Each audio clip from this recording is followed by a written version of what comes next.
गीता 18 के श्लोक नंबर 62 में भगवान स्वयं कह रहे हैं कि अर्जुन उस परमेश्वर की शरण में जा जिसकी कृपा से परम शांति व शाश्वत स्थान अर्थात सतलोक को प्राप्त होगा। वो परमेश्वर कौन है, कहाँ है, कैसा है, जानने के लिए कृपया अवश्य सुनिए जगत गुरु तत्वदर्शी संत रामपाल जी महाराज के अमृत वचन।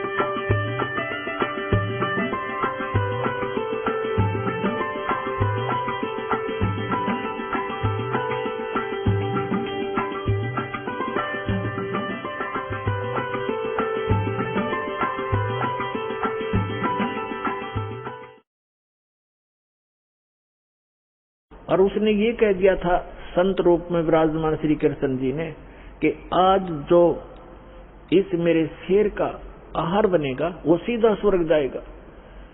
तो उनकी होड़ लाएगी, कैसा बढ़ जाता शरीर तो ये जाना ही जाना है।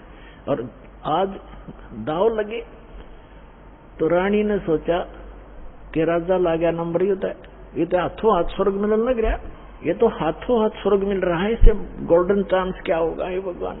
क्योंकि पहले संतों के वचनों पर विश्वास किया करते थे, ये तब नकली संतों ने खो दिया, अविश्वास हो गया जनता में। उस समय ये था कि जो संत बोलता है वो फाइनल होता है, इसलिए रानी ने पंजे गाड़ दिए, अग नहीं आप नहीं, मुझे काट दो, मुझे शेर का आहार कर दो। और मन में ये थी कि मुझे स्वर्ग मिलेगा, इससे बढ़िया चांस क्या होगा। और मैं क्या संभालूंगी, बाप यहाँ रहेगा तो इसको राजकाज में गाइड करता रहेगा, बच्चा दुखी ना होगा। इसलिए अब तीसरा नंबर था उसका। ताम्रध्वज ने सोचा कि अभी बात बिगड़ गई, पर प्रथम था स्वर्ग प्राप्ति और दूसरे मैंने माता पिता की सेवा क्या की है, इनको ये कट जाएंगे तो मेरा धर्म बिगड़ गया। इसलिए महात्मा से खड़े होकर कहा कि महात्मा जी इस दास को चीर दो, मुझे कटवा दो, मैं आपके शेर का आहार बनूंगा। माता पिता मैंने आपकी क्या सेवा की, मुझे पाप लगेगा।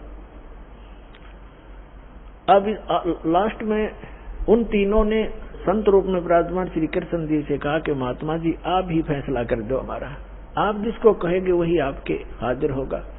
तो उसने क्या फैसला किया कि दोनों तुम पति पत्नी इस अपने पुत्र को आरे से चीरो, यहां से चीरना शुरू करना और नीचे तक 2 भाग कर दो। फाइनल फैसला हो गया, नो ऑब्जेक्शन। आरा ले आई, जैसे लकड़ी चीरने का होता, दोनों तरफ से पकड़ के ऐसे चीरते हैं। लड़का बैठा लिया नवा धोआ के, और ये कंडीशन थी कि आंखों में आंसू नहीं आने चाहिए। अब फिर जब वो चीरने लगे ना, बीचों बीच चीरना प्रारंभ कर दिया था, और चीर्ण में एक लक्कड़ था, 5-4 मारे आर पार हो जाना था वो। तो उस समय श्री कृष्ण जी यानी महात्मा रूप में विराजमान ने कहा कि ऐसा करना, ये दाया जो हिस्सा है राइट साइड ही शेर खाएगा, बाएं को एक तरफ फेंक देना। तो अब लड़के की आंखों में आंसू आ गए, ताम्रध्वज की आंखों में आंसू आ गए, आंसू आ गए। और माता पिता ने जल्दी में चीर दिया, ज्यादा देर नहीं देखा जाएगा लड़का। यूं कहते ही वो आधा हिस्सा 2 भाग हो गया था। तो फिर श्री कृष्ण ने कहा कि भाई ये हमारा काम नहीं, इसकी आंखों में आंसू आ गया, इसका मोह ममता रहेगी कोई, ये रो रहा है लड़का। तो उस अभी तड़फ रहे शरीर से आवाज आई कि हे अंतर्यामी, आप तो महात्मा हो, अंतर्यामी हो, मैं इसलिए नहीं रो रहा था कि मुझे कोई ममता है, मैं इसलिए रो रहा हूं कि मैं इतना, मेरा कोई लेफ्ट साइड का इतना गंदा होगा, मैं इतना पापी हूं कि मेरा पूरा शरीर भी आपके काम नहीं आ सका, इसलिए रो रहा हूं। तब खुश हो गए वो संत और खड़ा होकर के उसको आशीर्वाद दे दिया। बच्चा नो का नो जीवित हो गया। बोलो सतगुरुदेव।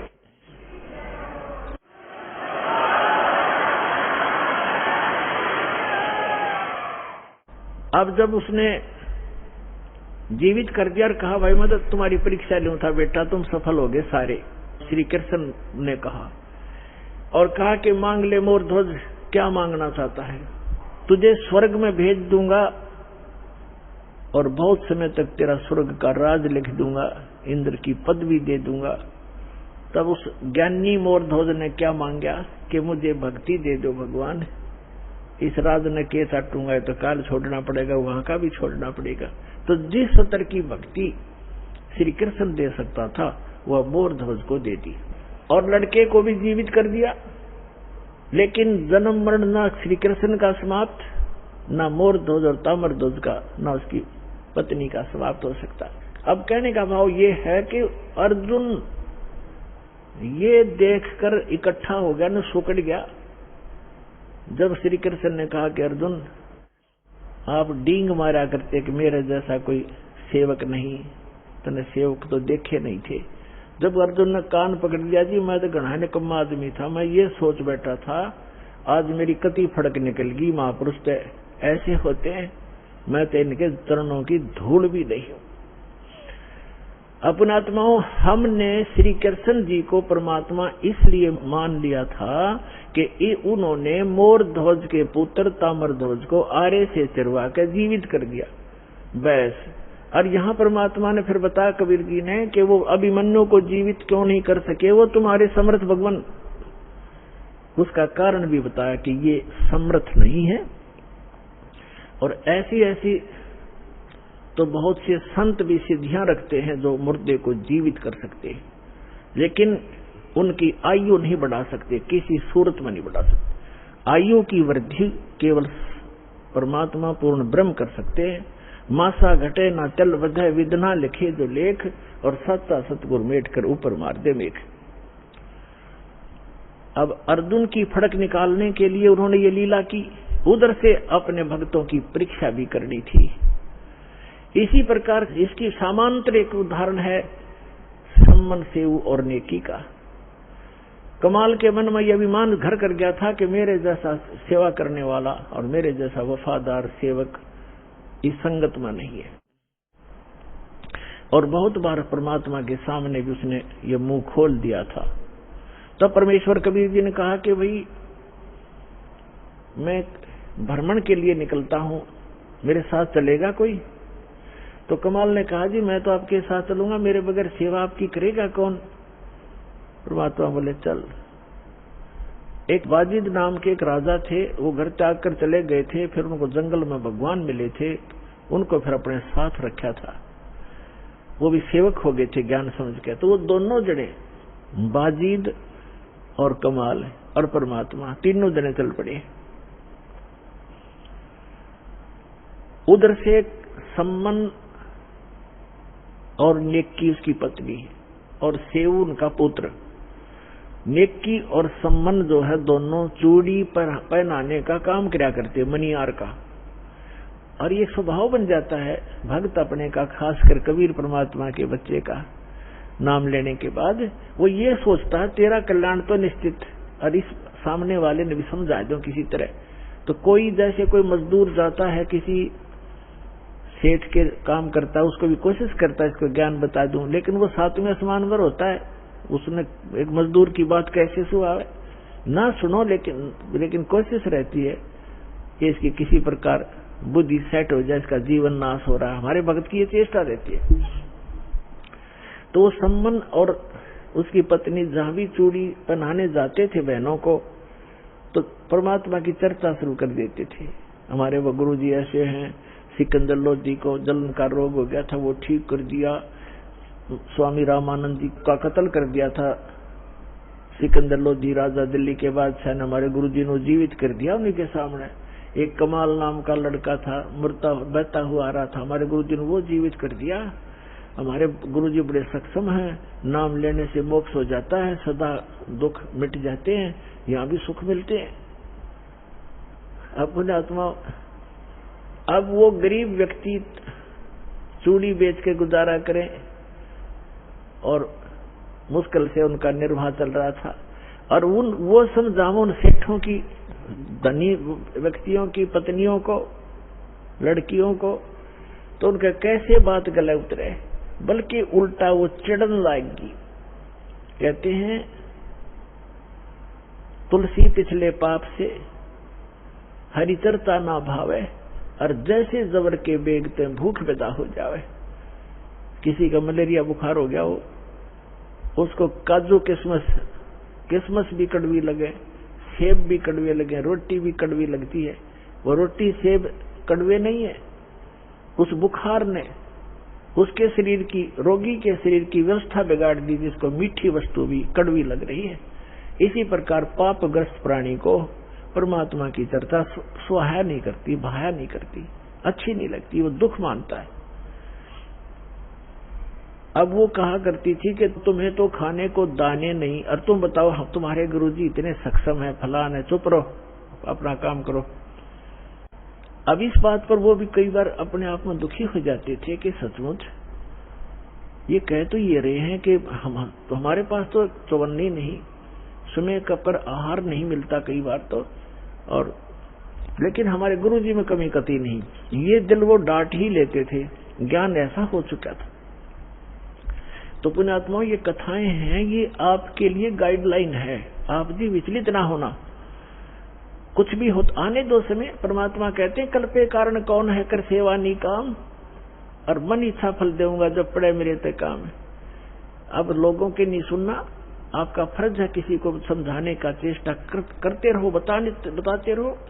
एक भक्त कह रहा था कि मेरे ऐसे ऐसे घटना घट गई, और ऐसी पशु मर गया एक, और मैं औरों को समझाता हूं तो मुझे कहते हैं बता तेरा क्या लाभ हुआ, हमें तू शिक्षा दे रहा है। तो पुण्यात्मा, अध्यात्म ज्ञान धीरे धीरे समझ में आओगे आपके। संसार तो एक आम दंत कथाओं पर आधारित है, और जिन पूजाओं को वो करते हैं उनके बालक तक मर जाते, तब वो कभी चिंतित नहीं होते कि हम ये भक्ति क्यों कर रहे हैं, छोड़ क्यों नहीं देते। इसका कारण ये है, जैसे रोगी डॉक्टर दुर्घटनाग्रस्त हो गया और डॉक्टर के पास गया, डॉक्टर क्या करेगा, वो ये नहीं देखता जैसे उसका ब्लड निकल रहा है तो सबसे पहले वो ब्लड रोकेगा। अगर ब्लड सारा निकल गया तो मृत्यु को प्राप्त हो जाएगा। अगर टांग टूट रही है, पीड़ा हो रही है, उसको नहीं छेड़ेगा, पहले सबसे पहले वो ब्लड रोकेगा उसका, ताकि ये रुक जाए और ये इसका जीवन रक्षा हो। और वो कह रहा है रोगी खाए मर गया, टांग बहुत पीड़ा कर रही है, वो करती रहे, वो उसकी परवाह नहीं करेगा, पहले उसका जीवन रक्षा करेगा, वो ऑपरेशन करेगा जहां से ब्लड निकल रहा है। अब रोगी रो रहा है कि मेरी टांग टूटी फड़ी है, मुझे बहुत दुख हो रहा है, तो कोई बात नहीं, क्या उस डॉक्टर से वो छिपा छोड़ा ही है, उसका नंबर आएगा तो उसको ठीक करेगा। तो इसी प्रकार आपने नाम ले लिया और आपका कोई भयंकर दुख आना था, जिससे आपकी जीवन जाना था, तो आपके उस नाम की भक्ति से और आपके किए हुए दान पुण्य से पहले परमात्मा आपकी जीवन रक्षा करेगा, एक्सटेंड करेगा। थोड़ा बहुत घर में हानि हो भी गई उसको फिर पूरा कर देगा, क्या देर लगे। तो इस प्रकार आप जी ने परमात्मा के इस अध्यात्म ज्ञान को समझकर इस सफर पर तब चल सकोगे। समाज तो अपने सतर का ज्ञान रखता ही है, उसको उतना ही ज्ञान है, आप चिंतित मत होना, लगे रहना। तो इसी आधार से वो सुनते भी रहते थे, फिर परमात्मा के ज्ञान से दृढ़ रहते थे, फिर भी कहीं ना कहीं जो एक बार नहीं 2 बार सुनाने से चिढ़ जाता था, उसको छोड़कर अन्यों को वो सुनाते थे, अपना काम जारी रखा। अब उधर से क्या हुआ, एक दिन अपने आंगन में बैठकर, गर्मियों का मौसम था, शाम के समय अपना बैठे थे तीनों, पिता पुत्र पत्नी उसकी, और वो लड़का जब बच्चों में जाता था वो भी यही चर्चा करता था कि हमारे गुरुजी के सिकंदर लोधी दिल्ली के बादशाह भी राजा हो गए, शेष हो गए, वीर सिंह बघेल काशी नरेश हमारे गुरुजी का शेष है, बिजली खां पठान मगर नरेश हमारे गुरुजी का शेष है, ऐसे ऐसे सुख देते हैं, ऐसे ऐसे सुख देते हैं। बच्चे भी बताया करते हैं अन्य बच्चों में बैठकर हमारे बच्चे, तो वो बच्चे उसको चढ़ाते थे सम्मान, उसको सेवू को, कि तुम्हारे गुरुजी तो लालची हैं, वो तो राजाओं के घर जाते हैं और तुम्हारे घर ना आए कभी भी, क्योंकि तुम गरीब हो, तुम्हारे घर क्यों आएंगे? तो बच्चा इस बात से दुखी हो जाता था।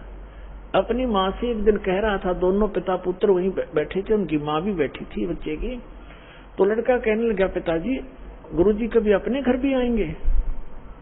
तब नेकी ने कहा, बेटा अपने घर तो वो रहते ही है, हम भगवान से जुड़ गए हैं तो हमारे साथ है परमात्मा, हमें दिखाई नहीं देते। ये तो ठीक है माताजी, लेकिन एक बार गुरुजी अपने घर आ जाए ना, बस फिर तो जो मेरे को ऐसे ऐसे गली के बच्चे कहते हैं उनका मुंह बंद हो जाए, फिर मैं बता दूं हमारे गुरुजी लालची नहीं है। तो कहने लगी, बेटा भगतों ने संसार की नहीं सुननी चाहिए, अपने गुरुजी के ज्ञान को आधार बनाकर जीना चाहिए। कहने तो उन बच्चे बालक है, उनको पता नहीं है हमारे गुरुजी लालची थोड़े हैं, उनकी दृष्टि में तो सभी एक जैसे। फिर भी बालक है, आंखों में आंसू भर के कहता है, एक बार गुरुजी आ जाए ना, बस फिर तो मैं उनको कह दूंगा, देखा ना हमारे गुरुजी ऐसे नहीं है। अब परमात्मा कहते हैं कि मेरे भगत की टेंशन मेरे से देखी नहीं जाती। अब उधर से वो चल ही पड़े थे, उधर से वो कह रहे थे, इतने में सामने आके दरवाजा बाहर की तरफ खड़े हो गए गेट पे और आवाज लगाई, रे सम्मन। नेकी कहने लगी, गुरुजी का आवाज नजर आती है। सम्मन कहने लगा, गुरुजी कहाँ आएंगे इतनी दूर, हम उनको उनके पास समय कहाँ है, लाखों से उनके कहाँ जाएंगे, आपको वैसे धोखा लगा। इतने में फिर आवाज लगाई, रे सम्मन है घर पे? नेकी कहने लगी, आवाज तो गुरुजी की है, देखा बाहर से आए, बाहर के गेट के सामने झोपड़ी बाहर की एक वैसे बना रखी थी, कच्ची ईंट और थोड़ा सा गेट सा बना रखा था डंडसों का, लकड़ी का। तो देखा तीनों ने, सचमुच भगवान खड़े, 3 जने खड़े, भाग्य आए नंगे पैरों और खड़े खड़े देख रहे हैं, जैसे स्तब्ध हो गए हो। उनको विश्वास नहीं हो रहा हो कि हम क्या देख रहे हैं आज हमारे इस घर पे, गरीब के घर पे, और परमात्मा आगे। उनकी श्रद्धा थी नारी। तब कमाल ने कहा कि गुरुजी को ऐसे खड़ा रखोगे, अंदर भी ले चलोगे, बहुत दूर से चल कर आए हैं। तब वो एकदम सपना सा टूटा, चरणों में दंडोत प्रणाम किया और बैठा दिए झोपड़ी में, थोड़े जैसे भी कपड़े थे फटे पुराने बिछाकर। अब सम्मन गुरुजी के उन भक्तों के पास बैठ गया, चर्चा चलते रहे। फिर पूछा, कुछ देर के बाद पूछा, भगवान खाने का सुनाओ, अभी खाओगे या कुछ ठहर के? तो परमात्मा ने कहा कि भाई भूख तो लगी है बच्चा, पैदल चल कर आए हैं, भूख लगी है, व्यवस्था कर लो। सम्मन अपनी पत्नी के पास पीछे झोपड़ी में आया, बीच में आंगन था, पीछे रहने की एक झोपड़ी थी। उसमें आकर कहा कि भोजन बनाओ गुरुजी के लिए, संतों के लिए। नेकी ने कहा कि आज हमारे घर पर आटा 100 ग्राम भी आटा नहीं है। समन ने कहा कि ला तेरा ये तेरा चीर जो बहनें रखती हैं अलग से कपड़ा, वायल, चूंदड़ी, कहने लगी ला तेरा ये चीर दे दे कपड़ा, इसको गिरवे रखाऊंगा और कुछ आटा ले आता हूं। तब उसने कहा नेकी ने कि मैं जहां मुझे मिलने की आशा थी उन घरों में मैं मांग आई और ये मैंने प्रार्थना भी कर दी उनसे कि मेरा ये कपड़ा एक ही है, इसको रख लो, कुछ आटा उधारा दे दो, फिर अपना चीर ले जाऊंगी और आटा दे जाऊंगी। तो उन्होंने कहा कि ये फटा हुआ है एक स्थान से, इस कारण से किसी ने इसके बदले में आटा भी नहीं दिया। अब कलेजा पकड़ कर बैठ गया सम्मन, हे भगवान, पहली बार तो गुरुजी आए, मैं कैसा नीच हूँ, कैसा दुर्भाग्य हूँ। ज्ञान से पता ही उसको लग गया था कि जिसने पूर्व जन्म में पुण्य नहीं कर रखे, पुण्य किए हुए जो दान नहीं कर रखा, दान करने वाले को ही धन मिला हुआ होता है। आज जो दान कर रहे हैं उनको आगे धन ही मिलता है। तो वो इस बात से बड़ा चिंतित था, मैं कितना नीच रहा हूँ, पिछले जन्म में दान किया नहीं, अब दान योग्य मेरे पास कुछ है नहीं, पिछले जन्म का ऐसा कर्महीन इंसान रहा हूँ मैं, आज मैं अपने गुरुजी को भोजन नहीं करा सकता, संतों भूखे जाएंगे मेरे द्वार से। आंखों में आंसू आ गए बुरी तरह। तब नेकी ने कहा कि आप ऐसा करो, चिंता मत करो, कोई यत्न बनाओ, आप रात्रि में चोरी कर लाना, और गुरु जी से कह दो भगवान सुबह भोजन कराएंगे। अंतर्यामी सब जान जाते हैं। तो समन ने कहा कि सुबह कहां से लाएंगे, सुबह की कैसे कहूं। तो लेकिन कहा कि रात्रि में चोरी कर लाओ तुम। अब उसी समय सेऊ कहने लगा, अब लड़का रोज सुना करता माता पिता के मुख से बेटा भूखा रह जावे, पर चोरी नहीं करनी चाहिए।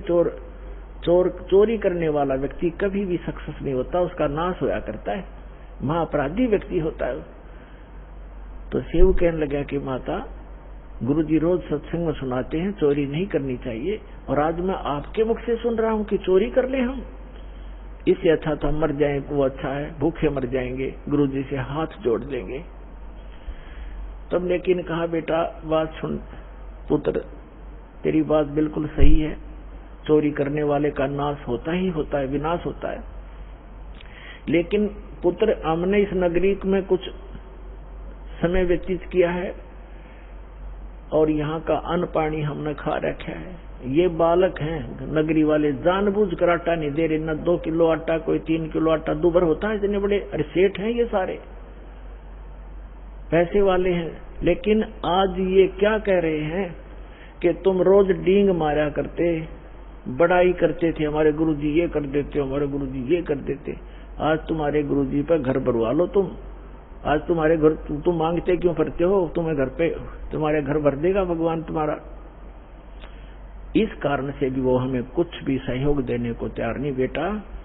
और जय परमात्मा यहाँ से निराहार चले गए, आग लग जाएगी इस नगरी में। अब तू सोच ले, या नगरी बचानी है या नहीं। तब सेव कहने लगा मां आप जो कहोगे वही करेंगे। और बेटा 3 शेर लाना चोरी करके, हम नहीं खाएंगे, गुरुजी बच्चों भगवानों को खिला देंगे, तो यह नगरी बसी रह जाएगी। इनमें अभिमान छा गया, पैसे का, धन का इनके अंदर अभिमान है जो इनको नाश कर देगा इनका। शाम को कह दिया भगवान सुबह वक्त से भोजन कराएंगे। समझ गए, क्या बेटा जल पिला दे 1 गिलास, पी का 1 गिलास जल, बैठ गए भजन पर, लेटने वाले लेट गए। तो सुबह 12 बजे 12:30 बजे से रात्रि के दोनों पिता पुत्र चोरी करने चले गए।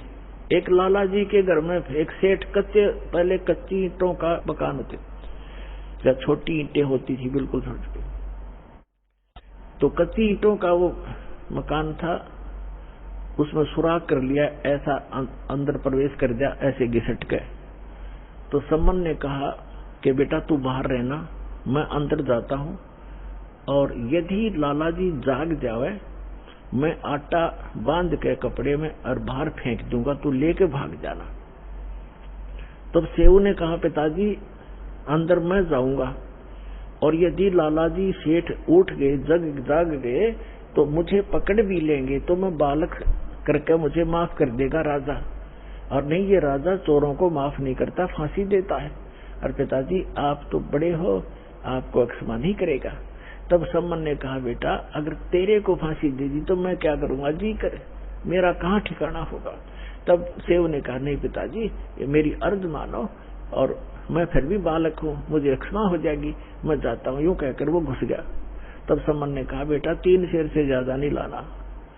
अब जो ही उसने अंदाजा सा आटा निकाला, अपने फटे पुराने कपड़े में बांधा, चलने लगा, तो एक तराजू रखी थी वह तखड़ी, उस पर पैर रख गया, आवाज होगी जोर से, लाला उठ गए, और चोर चोर करके जो ही सेव निकलने की चेष्टा कर रहा था, उसका पैर पकड़कर घसीट लिया वापस, और उसने आटा बाहर फेंक दिया। पिताजी आप ले जाओ, मुझे बनिए ने पकड़ दिया। अब वो आटा लेकर भाग गया। उधर से लाला जी ने उसको बांध दिया रस्सी से, थांब के खंबे के अंदर मकान के, और पूछा कौन है तू, किसका है। उसने सच्ची बता दी, मैं ऐसे सम्मन मनियार का लड़का हूँ, सेव मेरा नाम है। और कहा कि लाला जी इतना गुस्सा क्यों हो रहा, 3 शेर आटा लिया हमने, हमारे घर हमारे गुरुजी आए थे, उनको भोजन कराना अनिवार्य था, हमारे घर पर था नहीं, इतनी सी बात, हम चोर नहीं है। अच्छा वो तुम्हारे गुरुजी आए हैं, ठीक है, अब समझ गया मैं, वो चोरी कराने आते हैं, वो इसीलिए आते तुमसे चोरी कराते हैं, और बात बनाते हो बड़ी बड़ी। अब सेव ने सोचा या और बात बिगड़गी, अब गुरुजी को और सदा दिवा होगा ये राजा से कहकर। अब व्यवस्था उधर से आटा लेकर पहुंचा। सम्मन उसकी नेकी ने पूछा कि बेटा कहाँ है, कि वो तो बनिए ने पकड़ लिया। अब नेकी के मन में कैसी प्रेरणा आई कि ये तो बात बिगड़गी, लड़का पहचान में आवेगा और पुलिस वाले हमारे घर आएंगे, अभी आ लेंगे घंटे भीतर, और गुरुजी को पकड़ेंगे और कहेंगे कि ये कराता है चोरी, ये कराता है, ये कभी चोरी नहीं करते, शायद ये आया है तो इसने चोरी कराई है, और गुरुजी को दंडित करवाएगा सेठ। तो नेकी ने, जैसे उनकी बुद्धि ने काम किया कि आप जाओ लड़के का सिर काट लो, किसी प्रकार बुला बुलू कर और बाहर सिर निकलवा लेना, और सेठ से कहना कि छोड़ना मत, रस्सा बांधे रख, 2 बात बतलानी है। और लड़के की शीश निकाल काट लिया, और फिर सेठ उसको घर नहीं रखेगा, वो अपनी जान बचाएगा, 302 के मुकदमे से बचेगा, और वो उसको कहीं और डालाएगा, फिर तुम 100 उठा लाना। अब लेके इतना बड़ा छुरा और चल पड़ा, और जाके कहा कि सेऊ बेटा 2 बात करनी, कल तो आप शायद मारे जाओगे बेटा, और हम 2 बात बताना चाहता हूं तेरे कान में। तो सेऊ ने कहा लाला जी से कि सेठ जी मुझे कुछ 2 बात करनी मेरे पिताजी से, बाहर मेरा बाप खड़ा है, मुझे 2 बात कर लेने दे। वो कहने लगा नहीं नहीं, तू भागने की चेष्टा करता है कि नहीं, रस्सा ढीला कर दे पैर का, बांधे रख मजबूती से, इतना मैं शीश निकाल कर बात कर रहा हूँ। अब सेठ ने सोचा कि ज्यादा चोरी तो कुछ की नहीं है, थोड़ा सा ढीला कर दिया, रस्सा थाम के बांधे रखा। तब सम्मन था, बाप का हाथ नहीं चला बेटे का सिर काटने, पीछे को हाथ करके, और ऐसे सब स्तब्ध हो गया, ना हाथ आगे हो, काटने की हिम्मत नहीं पड़ रही थी। तब सेऊ ने कहा पिताजी बात सुन, यदि आप मेरे पिता हो, मैं आपका अंश हूं, तो आज मेरी बात को मानना पड़ेगा, नहीं तो मैं आपका बेटा नहीं हूं, किसी गैर की संतान हूं। आज मेरा सिर काट दे पिताजी, ना गुरुजी का कोई ठिकाना नहीं है आज। इतनी बात सुनते ही सम्मन ने एकदम मारी वो तलवार, और लड़के की गर्दन काट के बालों से पकड़ कर लेकर चल पड़ा। अब सेठ को पता चला ये तो नाश हो गया, बात बिगड़ गई, जो 302 का मुकदमा 13 लगेगा। उसने उस लड़के को घसीट कर दूर बनी में जाकर एक पजावा था, पजावा जैसे बदानी भट्ठे होते, उनके खड्डों में गिराया, और अपना जो पाड़ सुराख बनाया था उसको बना के वैसा ही लीप लाप कर रेत रात मार के ऐसा कर दिया जैसे कुछ हुआ नहीं यहाँ पर। अब नेकी ने कहा कि अब ऐसे कर, इस सिर को रख दे यहाँ अलमारी के अंदर छुपा के, और वापस जाओ, लड़के के चिन्ह पाओगे, घसीटा हुआ लेकर जाएगा सेठ, कहीं डाल के आया होगा, वहां से भी उठा लाओ, क्योंकि मर्डर कहीं पता लग गया तो फिर सारा बात फैल जाएगी और पहचान होगी। अब सेऊ कुछ देर आया, फिर वापस गया, इसमें काफी घंटा सारा लग गया। इतने में सेठ अपना उसको डाल के सारा काम करके आराम से बैठ गया। वहां जाकर देखा, जहां उसके निशान जा रहे थे घसीट के, उन तीनों के साथ साथ जाकर बच्चे को उठा कर लाके और अंदर के कोठे में डालकर कपड़े बोरी बारी से ढक दिया कि गुरुजी चले जाएंगे, उसके बाद बच्चे का अंतिम संस्कार कर देंगे। अब उधर से भोजन बढ़ाया, लड़का कटा पड़ा है, इकलौता पुत्र की गर्दन कटी पड़ी है, वो कत्ल हुआ पड़ा है, और माँ रोटी बना रही है गुरुजी के लिए।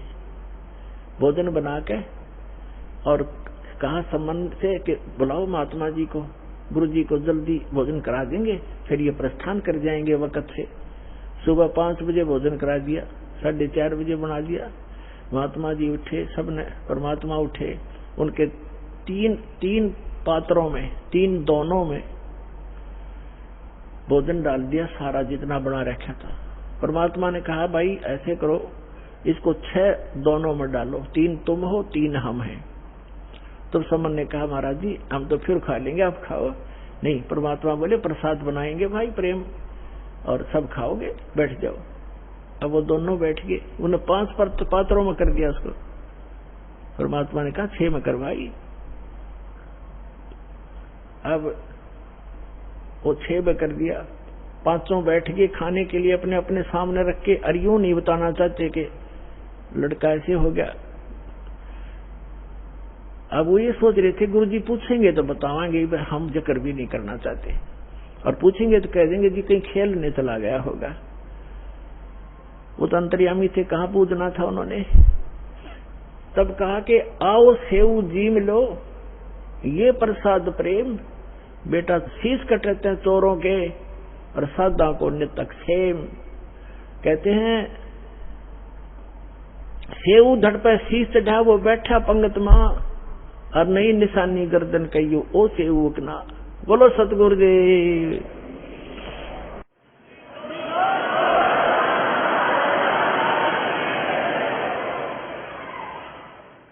अब परमात्मा ने नु कहा था आओ सेऊ जीम लो ये प्रसाद प्रेम और सिर कटते हैं चोरों के, बेटा संता के तो अक्षेम, संतों की तो शीश की रक्षा होती है।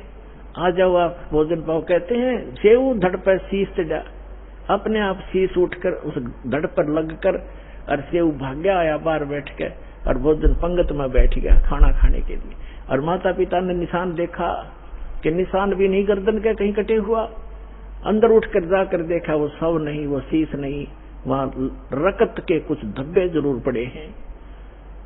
तो पुण्यात्माओं, यदि भगवान की ही आप तुलना करना चाहते हो, पहचान करना चाहते हो, श्री कृष्ण जी को आपने ताम्र ध्वज के जीवित कर देने मात्र से उनको भगवान मान लिया, तो कबीर भगवान की ये लक्षण उसके समांतर समझना। और देखो अब जैसे कमाल था उसका जीवन शेष नहीं था और परमात्मा ने उसकी एक्सटेंशन आयु कर दी। अब उस जन कमाल के हृदय में धक धक हुई और चरण पकड़ दिए ने बोले भगवान। परमात्मा ने कहा सेवू तो कह रहा था ना मेरे जैसा कोई सेवक नहीं, तूने सेवक तो देखे नहीं थे बेटा। कमाल भी सतब्ध हो गया, कहने लगा भगवान सचमुच मैं तो इनके चरणों की धूल भी नहीं था। तो बेटा एक से एक भक्त होते हैं, अभिमान नहीं करना चाहिए। उसकी फड़क निकाली। अब फिर क्या किया, परमात्मा ने कहा बेटा तेरा अब देखना ठाठ हो जाएंगे समन। कहते हैं सत ना छोड़े सूरमा, सत छोड़े पतजा और सत के बांधे लक्ष्मी फिर मिलेगी यार। आपने अपनी तो क्रिया को छोड़ना नहीं चाहिए। जैसे वो मजाक करते थे, इसे तुम्हारे भगवान ने ये कर दे, लड़का जीवित किया और फिर सम्मन को इतना धन दे दिया परमात्मा ने, एक नंबर का सेठ का है उसी जीवन में। तो परमात्मा कहते हैं कल्पे कारण कौन है, मन में ज्यादा कल्पना मत कर, फलाना यूं कह रहा था तुम नहीं, तुम्हारे कुछ नहीं हो रहा। आन दे समय कल्पे कारण कौन है, कर सेवा नहीं काम और मन इच्छा फल देऊंगा जब पड़े मेरे ते काम। फिर परमात्मा कहते हैं धीरे धीरे रे मना धीरे सब कुछ हो और माली सींचे 100 बड़ा समय आए फल हो। अब आपने आम का बीज बोया है, जैसे पौधा बोते हैं, सैकड़ों घड़े उसमें पानी की सिंचाई होती है और उसको परिपक्व होने दो। परिपक्व होने के बाद फिर देखना कितना लदपद होगा फलों से, आप भी खा लोगे, पड़ोसी भी खा लेंगे, रिश्तेदार भी ले जाएंगे तो भी खत्म नहीं होगा। तो ये भक्ति, यथार्थ भक्ति रूपी पौधा आज आपने लगाया है, इसको कुछ समय दो और फिर देखना कितने सुख देगा ये कबीर भगवान आपको। बोलो सतगुरुदेव।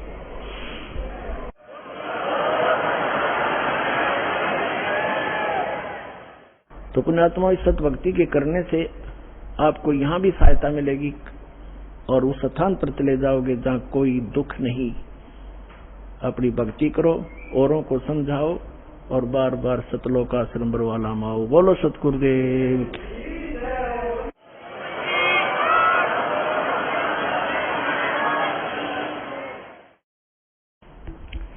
परम पिता परमात्मा पूर्ण ब्रह्म सारी सृष्टि के रचनहार कबीर परमेश्वर जी की असीम रजा से आप सभी पुण्यात्माएं सत्संग सुन रहे हैं। मात पिता मिल जाएंगे 184 वही, सतगुरु सेवा और बंदगी ये फेर मिलन की नहीं। हमारे परम पिता कबीर भगवान ने आकर के सूती आत्मा को जगाया है जो काल की भांग पीकर नशे में अपना जीवन नाश कर रही थी। उसके लिए परमात्मा ने स्वयं आकर में ज्ञान दिया है कि जो आज आप इस परिवार के पोषण में और संपत्ति के संग्रह करने में अपना पूरा मनुष्य जीवन नाश कर जाते हो। मनुष्य जीवन का केवल इतना ही काम नहीं था। ये क्रियाएं जो आप करते हो, पशु पक्षी भी यही करते हैं।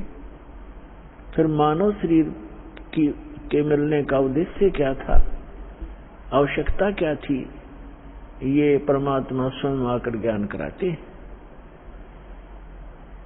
और उस ज्ञान को आगे कुछ अज्ञान बना करके काल के दूत, काल के संत प्रेरणा तो करते रहते हैं, लेकिन उनके पास समाधान नहीं होता।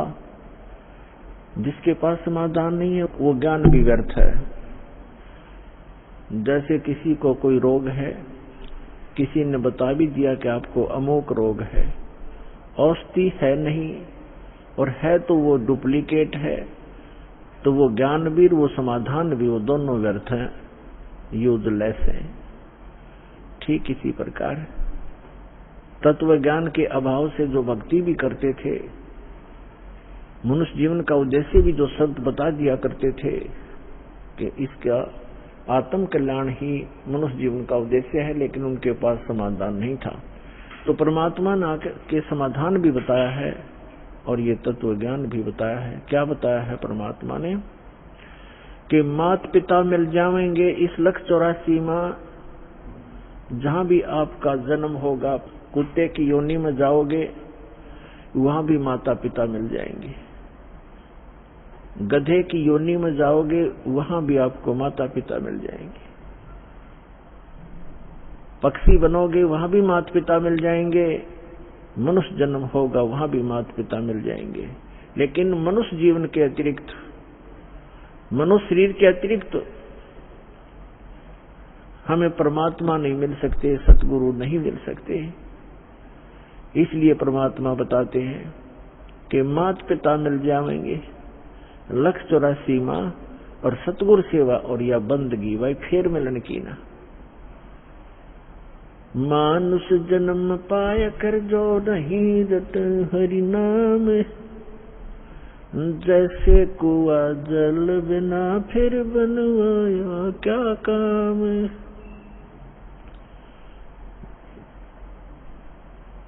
जिस कूप में, जिस कुएं के अंदर जल नहीं है, ऊपर से उसकी कितनी अच्छी चित्रकारी है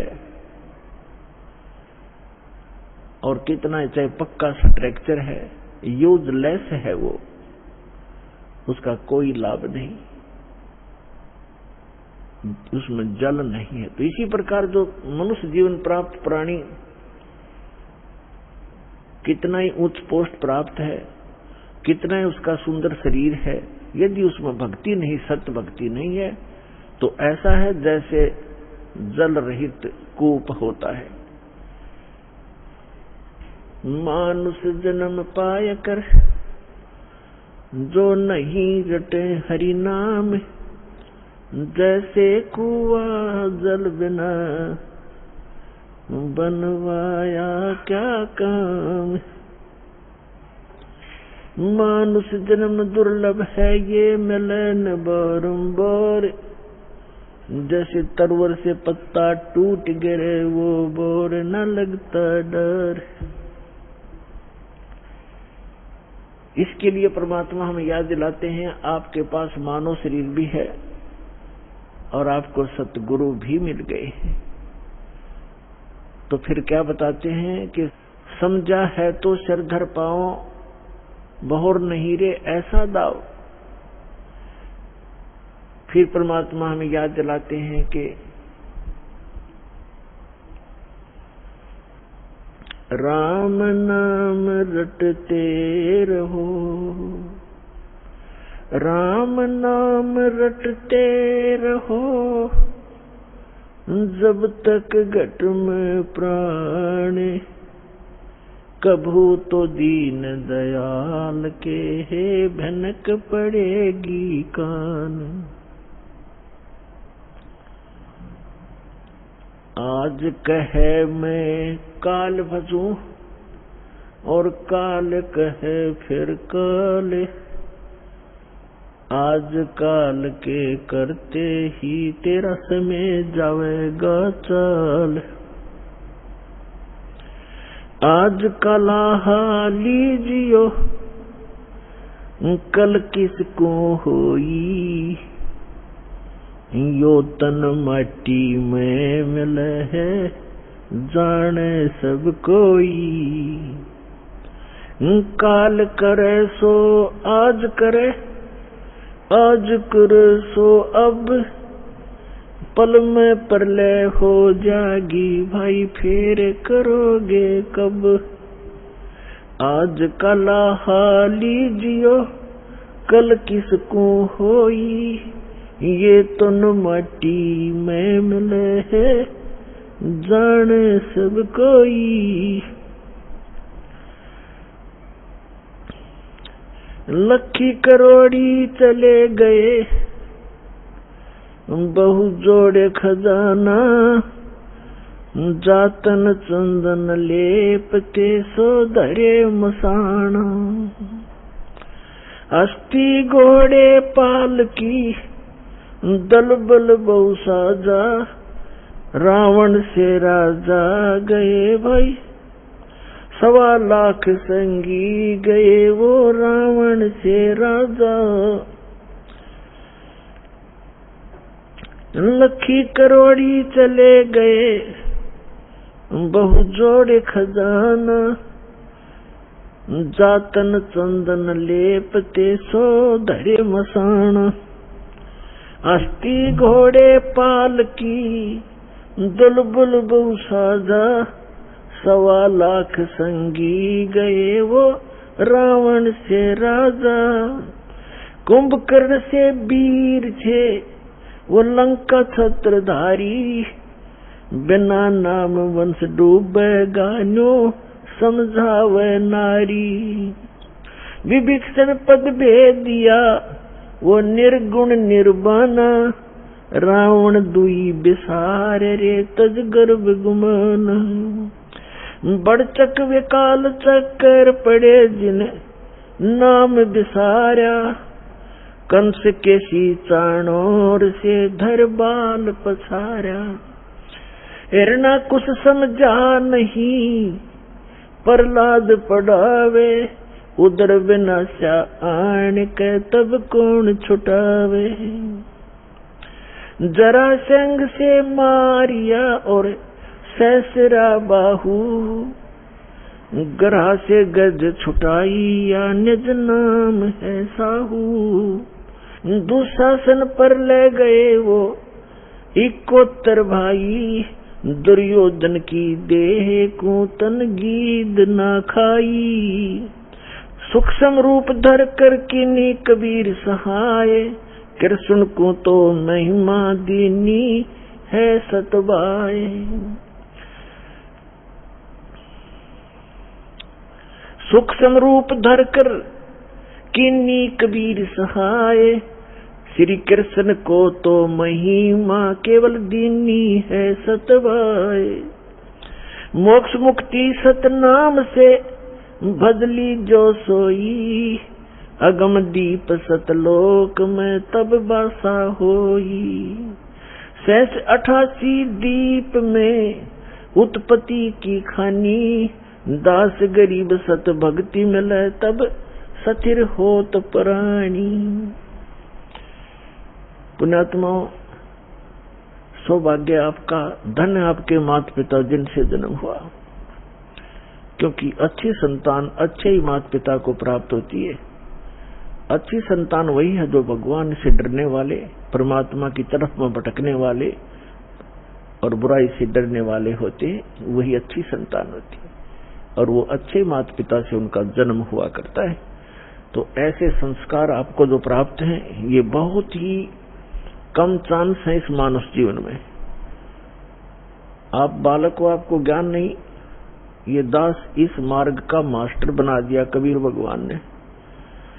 इस दास को मालूम है आपकी कितनी कीमत है, आप कितने पुण्यकर्मी प्राणी हैं, क्योंकि लाल को अपनी कीमत का स्वयं ज्ञान नहीं होता, जोर ही कीमत लगाता है। अब क्या बताते हैं परमात्मा कि आज का लाहा लीजियो कल किसको होई, और ये तन माटी में मिले जाने सब कोई। सबको मालूम है मरेंगे, पर एक सबसे बड़ी भूल हमारा ये लगी है कि अभी नहीं मरेंगे। कब मरेंगे? अप्रोक्सीमेट है, अप्रोक्सीमेशन है कि जैसे कोई 20-30 वर्ष का बच्चा है, बेटा है या बेटी है, वो तो स्वाभाविक ही निश्चिंत है कि अभी तो 100 वर्ष के आसपास मरते हैं, 80-70 वर्ष तो बहुत हो जाते हैं। और जो 50-40 के हो गए वो भी अभी सोच रहे हैं अभी नहीं मरेंगे क्योंकि उम्र बहुत है। और जो 70 और 80 के बीच में पहुंच गए वो भी अब ये सोच रहे हैं अभी नहीं मरेंगे। और जो 90 के आसपास हैं वो भी यही सोच कर जी रहे हैं अभी हो सकता है और 10-5 वर्ष और हो। लेकिन हम उसमें भूल जाते हैं 10 वर्ष के बालक, 2 वर्ष के बच्चे, गर्भ के अंदर भी 1 वर्ष का, 6 महीने के, 20 वर्ष के, 30 वर्ष के, कोई किसी कारण से 50 और 40 वर्ष के, ये सब मृत्यु को प्राप्त हो रहे हैं। तो इसलिए परमात्मा याद दिलाते हैं कि आज का लाहा लीजियो कल किसको होई। जो अपना धन इकट्ठा कर लोगे, भक्ति कर लोगे, दान धर्म कर लोगे, वो आपका होगा। बाकी ये रेस्टोरेंट है, आपने सब कुछ बना बनू कर यहीं छोड़ जाना, आप साथ नहीं ले जा सकते। तो क्या ले जाना है हमने? जैसे हम विदेश गए हैं, स्वदेश आना है, तो हम विदेश की करेंसी यहां ले भी आएंगे तो वो काम नहीं करेगी, उसको हमने चेंज कराना पड़ेगा। उस करेंसी को हमने अपने स्वदेश वाली करेंसी में चेंज कराना पड़ेगा, तब वो हमारा काम आओगे ना। तो कागज से 1 नए पैसा का भी नहीं है। हम यहाँ विदेश में रह रहे हैं, ये पृथ्वी एक विदेश है, काल का लोक ये विदेश है, पृथ्वी उसका एक शहर समझो, 21 ब्रह्मांड है उसका पूरा राज्य साम्राज्य है। हम सतलोक से यहाँ आ गए हैं, वापस जाने की अब तैयारी कर रहे हैं, तो हम यहाँ की कोई वस्तु नहीं ले जा सकते। इसके लिए हमने करेंसी चेंज करानी पड़ेगी। वो करेंसी कैसे चेंज होएगी? जैसे आप दान करोगे, वो दान फिर पैसा जो है वो दान में बदल जाएगा, और दान से फिर धर्म बनेगा, और धर्म बनकर आपकी किस्मत में लिखा जाएगा। उतना ही अकाउंट आपको उस अपने स्वदेश में मिलेगा। ये आपकी करेंसी चेंज करानी है। तो इसको जितना आप करा पाओगे वो आपका, और जो करेंसी चेंज नहीं करा पाए वो इस काल की यहीं छोड़ के आनी पड़ेगी आपको। इसके लिए क्या बताते हैं कि अष्टी घोड़े पाल की दलबल बहु साजा, लखी करोड़ी चले गए बहु जोड़ खजाना, और जातन चंदन लेपते सो धरे मसाना। राजा लोग, सेठ लोग, साहूकार होते थे। जितना व्यक्ति धनी हो जाएगा उतना ही वो कृत घनी बन जाता है। ये माया का गुण है। राजा लोग क्या करते थे, सारे शरीर पर, जैसे आजकल तो एसी चल पड़े, कूलर कालर हो गए, राजा लोग क्या करते थे, चंदन को घिसवाते, नौकर चंदन घिसा करते थे, और गर्मियों के दिन में सारे शरीर पर चंदन लगा लिया करते थे, और शीतलता प्राप्त करते थे उससे।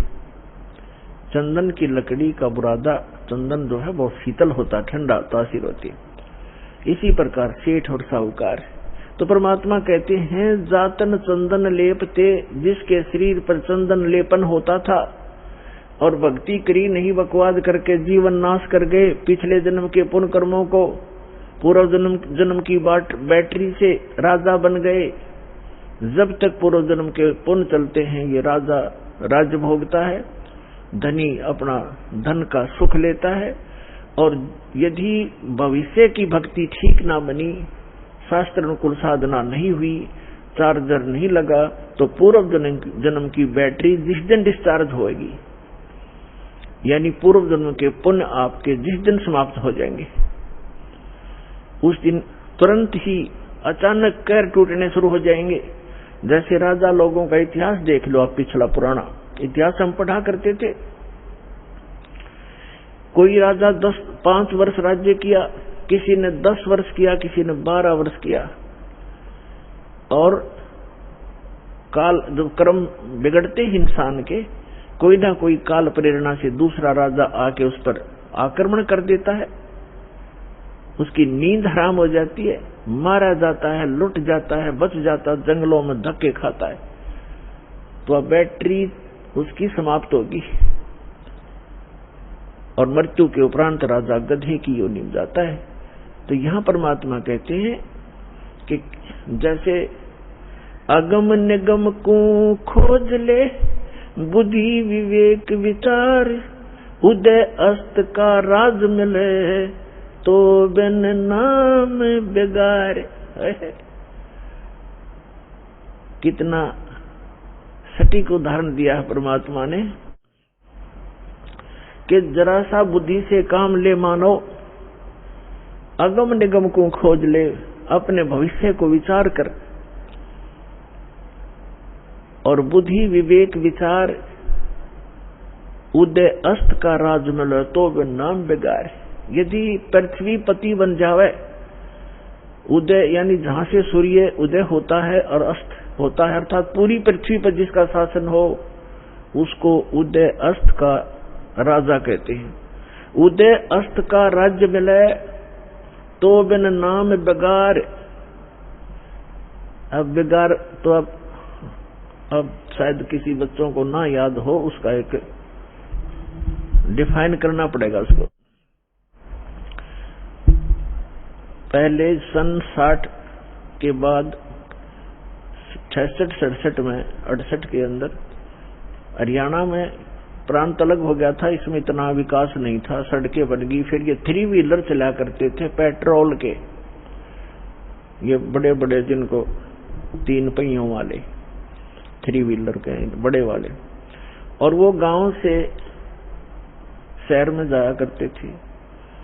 हमारे गांव से 2 3 व्हीलर चला करते थे। एक दिन नहीं आया तो दूसरे ने पूछा कि कल क्या बात होगी, कुशल तो है, आए नहीं। तो उसने कहा कि कल मैं बेगार में फंस गया था। बेगार क्या होती थी? पहले पुलिस वालों के पास ये अपने सरकारी व्हीकल नहीं होते थे, जीप वगैरह, ये ऐसे ही किसी की जीप पकड़ लेते, एक दिन किसी का 3 व्हीलर पकड़ लेते, कोई 4 व्हीलर जबरदस्ती ले लेते, और उसको सारा दिन अपना जो भी उनके काम होते 10-5 गांवों में, कितना रेड मारनी होती, कितना शराब पकड़नी होती, कोई चोर पकड़ना होता, या कोई वैसे क्रिमिनल आदमी पकड़ने होते, तो उनको ले जाते थे। वो पेट्रोल भी अपने पल्ले से डाला करता व्हीकल वाला, और सारा दिन उसका पहिया नहीं टेकने देते। आम व्यक्ति को तो ऐसे लगे जैसे बड़ी स्पीड से जा रहा है, कोई अच्छी कमाई कर रहा होगा वो 3 व्हीलर वाला, और वो फंस रहा था बेगार में। तो वो बता रहा था कि कल मैं 200 रुपये अपने घर से लगा कर आया हूं, यानी आज उस समय के 200 रुपये आज के 20,000 भी मेरे ख्याल में कम होंगे। कर 200 रुपये का पेट्रोल अपने पल्ले से लगाया, सारे सुबह ले गए मुझे पकड़कर 6 बजे, रात के 11-12 बजे छोड़ा मुझे। 200 रुपये का तेल लग गया और पल्ले से रोटी खानी थी, तो कल मैं बेगार में फंस गया। अब क्या था कि सारा दिन वो चलता तो खूब दिखाई दिया, पहिया टेका नहीं, बहुत स्पीड, इधर चल उधर चल, और इनकम 1 नए पैसे की नहीं थी, खर्चा सारा का सारा था। इसको कहते हैं बेगार। तो जो राजा लोग या सेठ या अन्य कोई भी व्यक्ति समझो, अब जब राजा को ही इसलिए लिया जाता है, बाकी अन्य नागरिक तो अपने औकात से परिचित हो जाते हैं। जब राजा भी जो भक्ति नहीं करता, वो भी बिगाड़ कर रहा है, तो आम व्यक्ति भी उससे अपनी तुलना कर सकता है कि जो भक्ति नहीं करता और केवल माया जोड़न में लाग रहा है, तो वो राजा पूर्व जन्म की जो पुण्य कर्मों की कमाई थी उसके आधार से, उस पूंजी से उसके खूब ठाठ बाट दिखाई देते हैं, जय जयकार हो रही है, जहां जाते हैं माला डालने वाले और जयकार करने वाले, बैंड बाजा बजाने वाले खूब हैं उसके आगे पीछे। और वो भोली आत्मा अपने पूर्व जन्म की वो बैटरी को, अपने पूर्व जन्म की कमाई को समाप्त कर रहा है, आगे चार्जर है नहीं, यानी भविष्य की भक्ति वो कर नहीं रहा, तो वो राजा बेगार कर रहा है, बेगार अपनी पूंजी को नाश कर रहा है और पल की चैन नहीं। तो यहां गरीबदास साहिब जी परमात्मा से प्राप्त ज्ञान के आधार से कहते हैं, अगम निगम को खोज ले, बुद्धि विवेक विचार, उदय अस्त का राज मिले, तो बिन नाम बेगार। हाय हाय, पुण्यात्माओं कलेजा हिल जाए इंसान का, जरा सा सोधी में हो, जरा सा भी विवेक रखता हो। हमारी बुद्धि पर पत्थर पड़ चुके हैं, हम पूर्ण रूप से कितने विद्वान पाक रहे, उसे इंजीनियर बन गए, चाहे हम डॉक्टर बन गए और चाहे प्रधानमंत्री बन गए, हम भक्ति मार्ग में शून्य है, अध्यात्म मार्ग हमारा शून्य है। और किसी की पूर्व जन्म की प्रेरणा से वो की ट्राई भी कर रहा है, तो वो केवल डले ढो रहा है शास्त्र विरुद्ध साधना करके।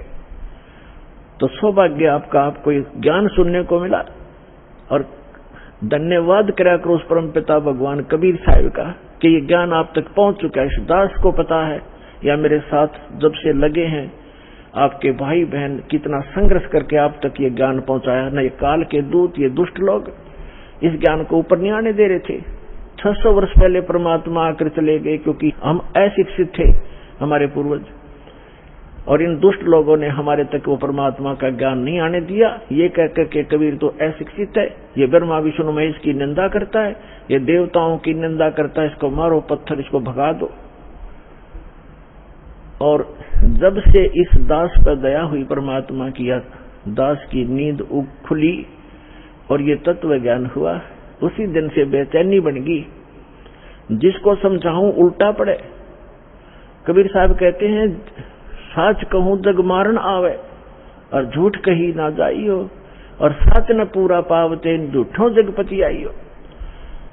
तो पुण्यात्माओं, सन 1994 में परम पूज्य मेरे गुरुदेव जी ने नाम देने का आदेश दिया था। उस दिन से आज तक ये दास जानता है कि कितने संघर्ष करके आप तक परमात्मा का यो ज्ञान पहुंचा पाया हूं। इन दुष्ट लोगों ने इतने बाधाएं की, जेल तक भेज दिया, झूठे केस बनाकर, झूठी अफवाहें फैलाकर, रामपाल गुंडा है, भुंडा है, इन्होंने बताया 1 नंबर का आदमी है और सारे विश्व के कल्याण के लिए प्रयत्नशील है।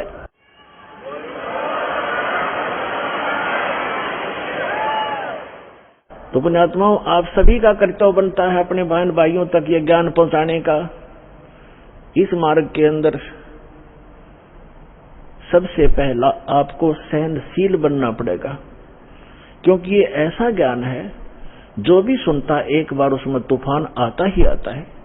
जैसे आप अपने छोटे भाई बहन को या बच्चे को कोई मेडिसिन खिलाते हो और उसकी जीभ पर रखते वो थूक भी देता है और रोता भी है, और अपने कई बार तो अपने पिता के माता पिता के कपड़े भी पकड़ लेता है, मेरा मुंह खराब हो गया, कोई बात नहीं, प्यार से, वो अपना ही तो है, जो ऐसा कुछ कर रहा है विरोध, वो अपना ही था, उसी के प्रयत्न कर रहे हैं, उसी के लिए आप उनकी जीवन रक्षा के लिए।